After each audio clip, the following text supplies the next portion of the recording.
Bonjour à tous, je suis très contente de vous retrouver. Ça fait un bail que je suis pas revenue sur YouTube, ça fait peut-être 5 ou 6 semaines facile. Je n'ai pas eu le temps, mais vu qu'aux Émirats pendant le Ramadan on a des horaires aménagés au travail, et ben maintenant je n'ai plus d'excuses et ça me fait vachement plaisir de vous retrouver. J'espère que vous allez bien. Pour cette première vidéo de reprise, j'avais envie de vous parler d'une routine que j'ai suivie à la lettre pendant un mois et demi peut-être pour contrer ma peau mixte.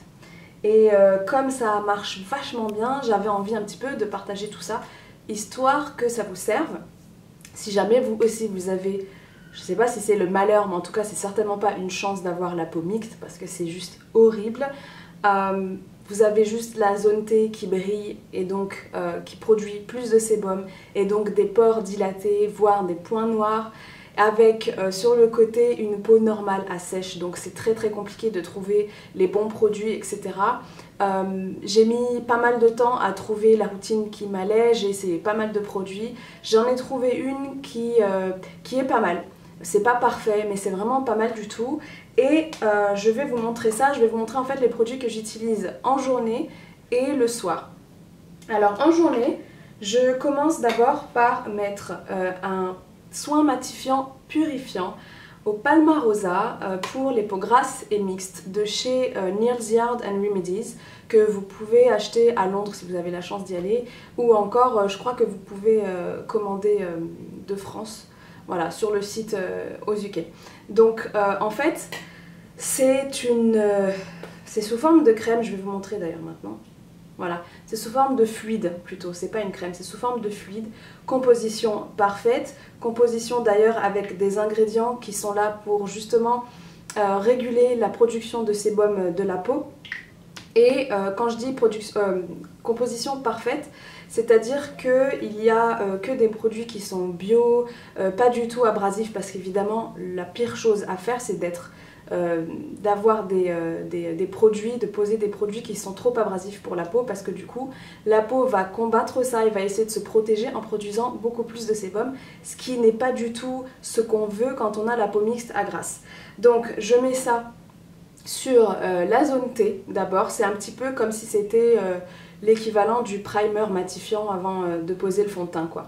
Donc voilà, je mets ça le matin sur la zone T, ça sèche très rapidement, c'est super matifiant en fait, ça va même pas, vous n'avez même pas besoin d'attendre genre 30 secondes pour que la peau absorbe, ça va très vite s'absorber et sécher sur la peau.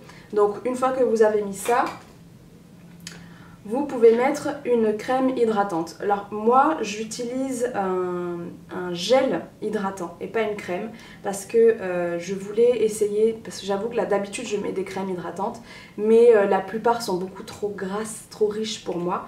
Alors du coup j'ai voulu essayer sur iHerb un gel hydratant, donc sans huile, formulé sans huile, de la marque Andalou Naturals, qui a une très bonne composition. C'est la première fois en fait, c'est le premier produit que j'utilise de cette marque Andalou Naturals. J'avais jamais essayé auparavant, mais c'est une marque qui a l'air vraiment pas mal, pas du tout dans le greenwashing. Donc je vais voir ça plus en profondeur, je vais essayer de voir si je peux pas me procurer d'autres produits et voir un petit peu ce que ça vaut en tant que tel.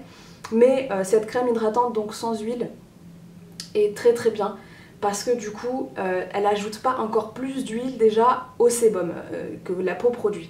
Donc je mets ça par contre sur toute la surface du visage, comme d'habitude, comme une crème hydratante lambda.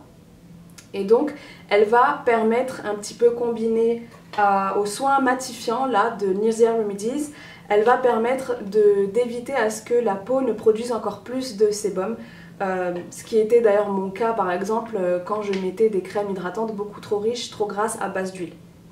Donc ça c'est ce que je mets le matin, et c'est vrai que j'ai remarqué qu'au bout d'un certain temps, au bout d'une semaine, 10 jours, ça allait déjà mieux.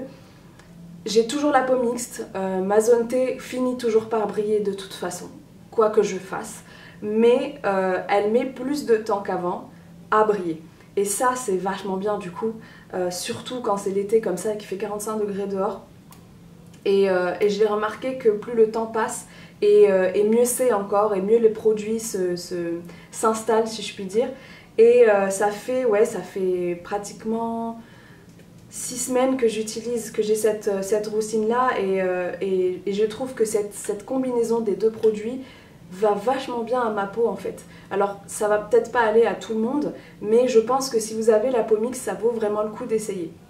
Je vous mettrai tous les détails en barre d'infos où on peut trouver ces produits là, les liens, etc. pour les acheter.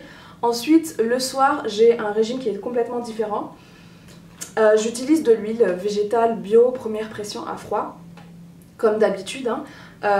Et là, j'ai voulu vraiment me focaliser sur des huiles qui permettent un certain rééquilibrage, une certaine balance de la production de sébum de la peau. Alors, il y en a deux que je vous conseillerais. C'est tout d'abord l'huile de jojoba et l'huile de noisette. Alors comme vous voyez, l'huile de noisette, j'ai pas encore trop utilisé parce que je suis en train de finir celle au jojoba.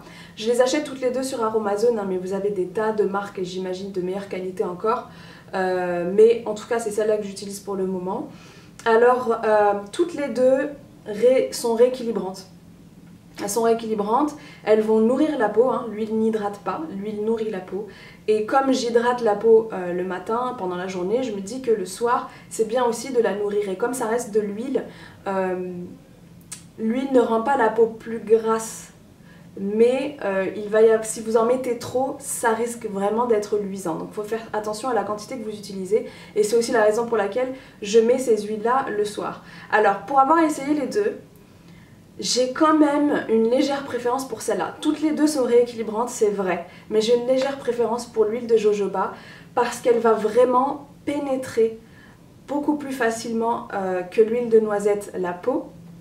Et elle est magique, elle est vraiment magique.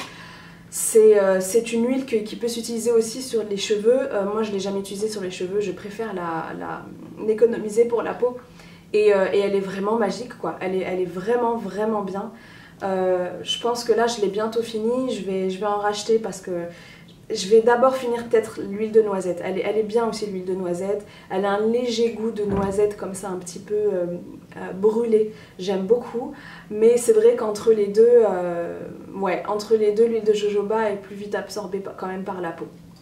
Donc voilà, c'est tout. Et c'est vrai que le fait de combiner en fait ces 4 produits là, d'utiliser un gel, d'utiliser des produits qui vont hydrater pendant la journée et des produits qui vont nourrir la peau durant la nuit pendant que la peau se régénère en fait, hein, elle se régénère durant la nuit. Je trouve que c'est vraiment une bonne combinaison et tous les produits que j'utilise en ce moment sont faits pour justement contrer un petit peu le fait que j'ai une peau mixte quoi. Même si je pense pas que le type de peau change au cours d'une vie, je pense vraiment pas. J'espère qu'un jour j'aurai une peau juste normale, ça serait vraiment le rêve, mais ce n'est pas le cas. Donc voilà, ce sont des produits que j'aime vraiment beaucoup. Combiner les 4 ensemble, ils sont vraiment bien parce que bien sûr, hein, les huiles, vous pouvez aussi les mélanger, ajouter des huiles essentielles si vous voulez par exemple, en plus de cibler la peau mixte ou grasse que vous avez, si vous avez envie de cibler aussi des rides par exemple, des rides naissantes ou des cicatrices d'acné, vous pouvez aussi utiliser des huiles essentielles qui vont elles cibler ça justement. Vous pouvez l'utiliser pour vraiment beaucoup de choses, vous pouvez cibler plusieurs choses en même temps quand vous utilisez des huiles combinées aux huiles essentielles. Moi en ce moment par exemple j'utilise de l'huile essentielle au bois de rose pour contrer un petit peu les rides. Bon je n'en ai pas, j'en ai un petit peu là qui commence, hein. J'approche de la trentaine tout ça donc j'imagine que c'est bon, il y a un moment où faut faire face à la réalité. Mais voilà, en ce moment c'est ça que j'utilise. Aussi j'utilisais un certain temps en combinaison de soit de l'huile de jojoba, soit de l'huile de noisette, de l'huile de nigel par exemple pour contrer mes cicatrices d'acné. Donc voilà, vous pouvez vraiment faire tout un tas de mélanges et je trouve que le soir, vu que vous dormez de toute façon, c'est vraiment un temps qui est fait pour quoi, mieux que pendant la journée. Donc voilà, ce sera tout. Je vais vous mettre donc en barre d'infos les liens où vous pouvez vous procurer tous ces produits-là. Je vais continuer donc à utiliser ces huiles pendant un certain temps. Là, j'ai bientôt fini ces 2 produits-là, donc je pense que je vais en profiter pour utiliser et essayer d'autres crèmes hydratantes sans huile. faites pour justement les peaux mixtes à grasse, pour voir un petit peu s'il n'y a pas mieux, hein, parce qu'on est toujours à la recherche d'une meilleure routine. Mais en tout cas, c'est ma routine depuis ces dernières 6-7 semaines, je me souviens plus trop, et ça marche plutôt bien. Donc voilà, c'est ma routine en ce moment avec seulement ces 4 produits, parfois donc des huiles essentielles. Je me casse pas trop la tête, hein. De toute façon, quand on a une peau mixte à grasse, il faut pas en faire trop. Il faut pas en faire trop. Voilà, vous mettez juste ce qu'il faut, pas besoin de faire des choses qui sont trop abrasives, trop se laver au savon 2-3 fois par jour, etc. C'est pas la peine de faire tout ça parce que votre peau va produire plus de sébum encore et ça va donc empirer la situation. Si vous aussi vous avez des conseils ou des produits que vous voulez partager avec moi, avec nous, n'hésitez pas en commentaire, ça me ferait vachement plaisir et ça nous aiderait peut-être un petit peu. Voilà, je vous dis à bientôt, ici ou ailleurs. Salut!